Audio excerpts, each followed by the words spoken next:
সবচেয়ে সহজে ও সবচেয়ে কম সময়ের ভিতর নারিকেলের দুধ দিয়ে হাঁসের মাংস কষার রেসিপিটা আজ আপনাদের সাথে শেয়ার করব। আসসালামু আলাইকুম এভরিওয়ান, ওয়েলকাম টু সারাস রান্নাঘর। হাঁসের মাংস রান্নার পর কিন্তু অনেক সময় হাঁসের মাংস থেকে গন্ধ বের হয়। আমার রেসিপিটা যদি আপনারা ফলো করেন তাহলে হাঁসের মাংস থেকে একটুও গন্ধ বের হবে না, আর হাঁসের মাংসটা হবে একদম সফট। টেস্টের বিষয় যদি বলি তাহলে অসাধারণ হবে খেতে। এজন্য ভিডিওটি স্কিপ না করে শেষ পর্যন্ত দেখার অনুরোধ রইল। চলুন বেশি কথা না বাড়িয়ে মূল রেসিপিটা শুরু করা যাক। এজন্য আমি এখানে 1 কেজির বেশি হাঁসের মাংস নিয়েছি। এটা আমার বাড়িতে পালন করা হাঁসের মাংস, যার জন্য একটা হাঁস থেকেই 1 কেজির একটু বেশি মাংস হয়েছে। ফার্মে পালন করা হাঁসের চেয়ে কিন্তু বাড়িতে পালন করা হাঁস খেতে একটু বেশি মজার হয়। আর বাড়িতে পালন করা হাঁসের চামড়াগুলো দেখেন কতটা পুরু হয়েছে। আমার বাসায় হাঁসের অনেক যত্ন নেওয়া হয়, যার জন্য হাঁসের চামড়াটাও অনেক পুরু হয়েছে আর মাংসগুলো একদম সলিড। তো যাই হোক, হাঁসটা আমি খুব সুন্দর মতো পরিষ্কার করে নিয়েছি। হাঁসে একটাও খোঁটা ছিল না। আর আমি পরিষ্কার করে ধুয়ে একটা সাইডে হাঁসের মাংসটা রেখে দিচ্ছি। এখন একটা প্যানে পরিমাণ মতো তেল দিয়ে তাতে আমি কিছু গরম মশলার ফল আর 1 কাপ পরিমাণ পেঁয়াজ কুচি দিয়েছি। পেঁয়াজ কুচিটা যখন হালকা নরম হয়ে এসেছে তার ভিতরে আমি কয়েকটা শুকনা মরিচ মাঝখান থেকে ছিঁড়ে 2 ভাগ করে দিয়ে দিচ্ছি।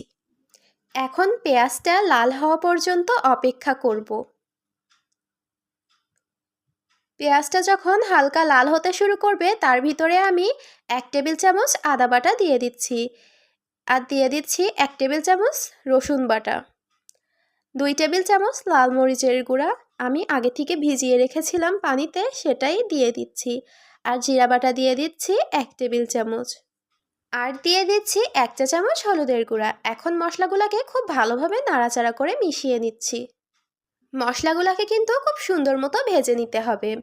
আর এই মশলা ভাজার সময় যাতে তলাটা না লেগে যায় এজন্য এখানে কিছুটা পরিমাণ পানি দিয়ে নিচ্ছি। পেঁয়াজের সাথে শুকনা মরিচ দিলে কিন্তু ফ্লেভারটা অনেক সুন্দর আসে। অবশ্যই খেয়াল রাখবেন মশলাটা যাতে না পুড়ে যায়, তাহলে কিন্তু হাঁসের মাংসের স্বাদটা একটুও ভালো লাগবে না। এখন কিন্তু আমার মশলাটা খুব সুন্দর মতো কষানো হয়ে গেছে। এখন মশলার ভিতর আমি আগে থেকে ধুয়ে পরিষ্কার করে রাখা হাঁসের মাংসটা দিয়ে দিচ্ছি।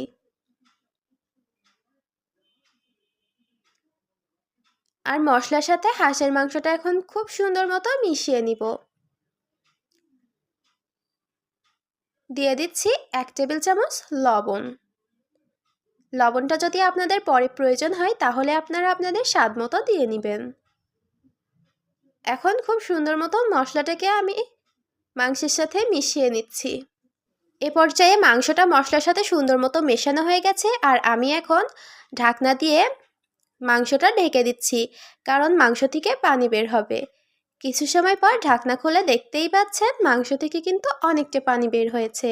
আর এখন আমি আবারও নাড়াচাড়া করে মাংসটা কষিয়ে নিব।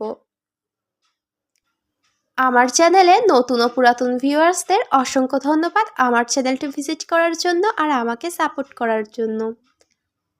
মাংসটা নাড়াচাড়া করতে করতে কিছু সময় পর দেখতে পাবেন মাংসের কালারটা কিন্তু পরিবর্তন হয়েছে। আর আপনারা কিন্তু অবশ্যই কিছু সময় পর পর মাংসটা নেড়ে নেবেন, নাহলে তলাটা লেগে যাবে। আর মশলার তলা লেগে গেলে কিন্তু মাংসটা খেতে একটুও মজা হবে না। এজন্য অবশ্যই খেয়াল রাখবেন মশলাতে তলাটা না লেগে যায়। তলাটা যখন লেগে যাওয়ার মতো হবে তখন এখানে আমি দিয়ে দিচ্ছি নারকেলের দুধ। আমি এখানে 1 কাপ পরিমাণ নারকেলের দুধ ব্যবহার করছি। নারকেলের দুধের সাথে হাঁসের মাংসটা খুব সুন্দর মতো মিশিয়ে নিব। এখন কিন্তু নারকেলের দুধ দিয়ে হাঁসের মাংসটা খুব সুন্দর মতো কষিয়ে নিতে হবে। এখানে আমার একটু লবণ প্রয়োজন ছিল, তাই আমি কিছুটা পরিমাণ লবণ দিয়ে নিচ্ছি। আর এখন দেখেন আমি এখানে দিয়ে দিচ্ছি আলু।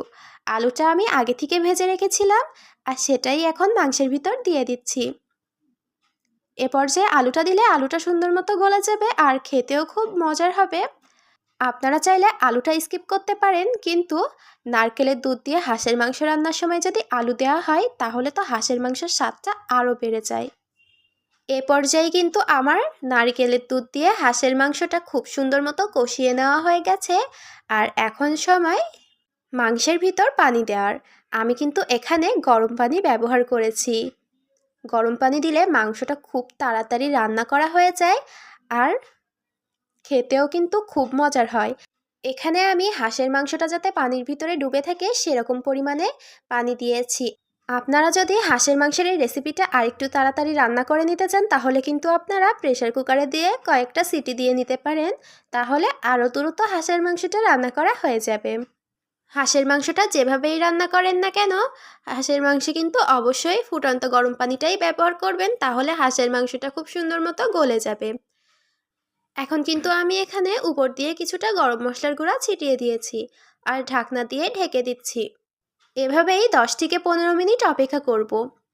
আর এখানে কিন্তু সময়টা একটু বেশিও লাগতে পারে আবার কমও লাগতে পারে। তো যাই হোক, এভাবেই আমি রান্না করে নিয়েছি হাঁসের মাংসটা। আর এ পর্যায়ে আমার কিন্তু হাঁসের মাংসটা রান্না হয়ে গেছে। আমি এরকমই ঝোল রাখতে পছন্দ করছি, আপনারা কিন্তু আপনাদের পছন্দ মতো ঝোলটা রেখে নেবেন। আর দেখেন, নারিকেলের দুধ দেওয়ার কারণে কিন্তু হাঁসের মাংসের ঝোলটা খুব সুন্দর হয়েছে আর মাংসটা কিন্তু খুব সুন্দর মতো গলেও গিয়েছে। আমি এখন চুলাটা বন্ধ করে দিচ্ছি আর আমার পছন্দ মতো আমি হাঁসের মাংসটা পরিবেশন করে নিচ্ছি। দেখেন, দেখতে কিন্তু মাশাআল্লাহ অনেক সুন্দর হয়েছে। নারকেলের দুধ দিয়ে হাঁসের মাংসের এই রেসিপিটা যে এতটাই মজার হয় সেটা আপনারা যদি ট্রাই না করেন তাহলে তো বুঝতেই পারবেন না। আর আমার রেসিপিটা যদি আপনারা ফলো করেন তাহলে কিন্তু হাঁসের মাংস থেকে একটুও গন্ধ বের হবে না। আমি আপনাদের একটা মাংস দেখিয়ে দিচ্ছি, দেখেন কতটা সফট হয়েছে। হাত দিয়েই খুব ইজিলি মাংসটাকে ছিঁড়ে নেওয়া যাচ্ছে। আর নারিকেলের দুধ দেওয়ার কারণে কিন্তু দেখেন ঝোলটা কতটা ঘন হয়েছে। আর মাশাআল্লাহ, এটা খেতে তো খুব মজার। আপনারা তো অবশ্যই ট্রাই করবেন। আর এই দেখেন, হাঁসের যে স্কিনটা ছিল সেটাও কিন্তু খুব ইজিলি ছিঁড়ে নেওয়া যাচ্ছে। আশা করি আপনারা ভিডিও স্ক্রিন দেখে বুঝতে পারছেন মাংসের কালারটা কত সুন্দর এসেছে। আপনারা যদি আমার রেসিপিটা ট্রাই করেন তাহলে কিন্তু আপনাদেরও হাঁসের মাংসটা এরকম দেখতে অসাধারণ হবে আর খেতেও ভীষণ মজার হবে। কমেন্টে কিন্তু আপনারা আপনাদের মতামত জানাবেন ভিডিওটি আপনাদের কাছে কেমন লেগেছে। আর আমার ভিডিওটিতে একটা লাইক দিয়ে ভিডিওটি শেয়ার করে অন্যদের দেখার সুযোগ করে দিবেন। আরও নতুন নতুন ভিডিও পেতে আমার চ্যানেলটি সাবস্ক্রাইব করে আমার পাশে থাকবেন। দেখা হবে পরবর্তী ভিডিওতে। আল্লাহ হাফেজ।